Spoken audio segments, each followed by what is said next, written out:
And the story I wrote, well, it's a long story, and it asked the question, what is Ohtani's free agent value? Teams calculating worth without the answers on his pitching future.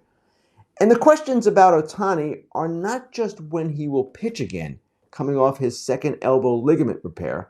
The questions are how effective he will be, and even beyond that, how much does he want to continue pitching? How long does he want to continue pitching?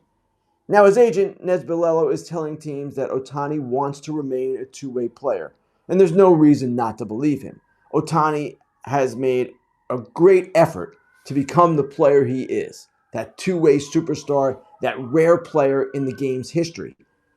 At the same time, I wrote in the story that the common belief around the Angels is that he enjoys hitting more than he enjoys pitching, and that coming off a second major elbow surgery, at some point it's conceivable he might say, you know what, I don't know that this rehab and all of this effort is worth it. So I want to show you a quote that I used in the story from an American League executive. Now, executives are not allowed to comment on free agents, so every quote in this story is anonymous. They're not allowed to comment on free agents because of the collective bargaining agreement, which prohibits it. The reason for that is that when you have executives commenting on free agents, it could depress their value, right? You could say, well, we're out on this guy. That, in effect, removes one team from the competition and theoretically reduces the competition, reduces the value of the player. But let's go to that quote from the American League executive, because it was pretty telling, in my opinion, about the uncertainty that these teams face as they look into Ohtani. The executive said, I think he will come back. I think he will pitch very, very successfully for a period of time. What I need to understand is, what is his desire to pitch? How long does he want to pitch? At the root of it, I think this guy's a hitter. I think that's what he loves. I don't know how long he wants to pitch and how long he can successfully continue to do that.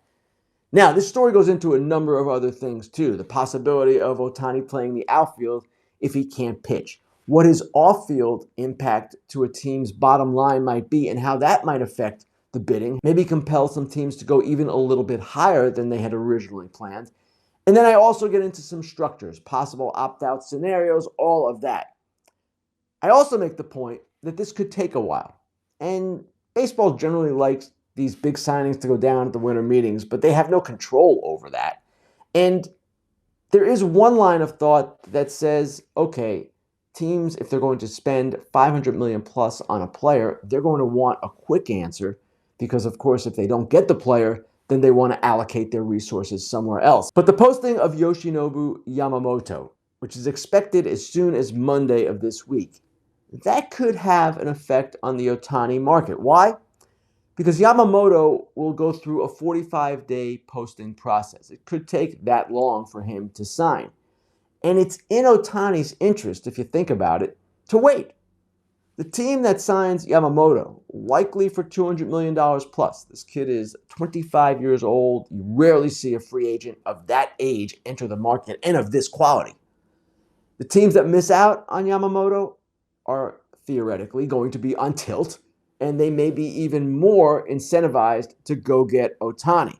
So it's going to be really interesting to see how this plays out. This is one of the most accomplished players in the game's history. This is one of the most unique players in the game's history, and it stands to reason, and it is playing out before our very eyes. His free agency is one of the most fascinating in the game's history.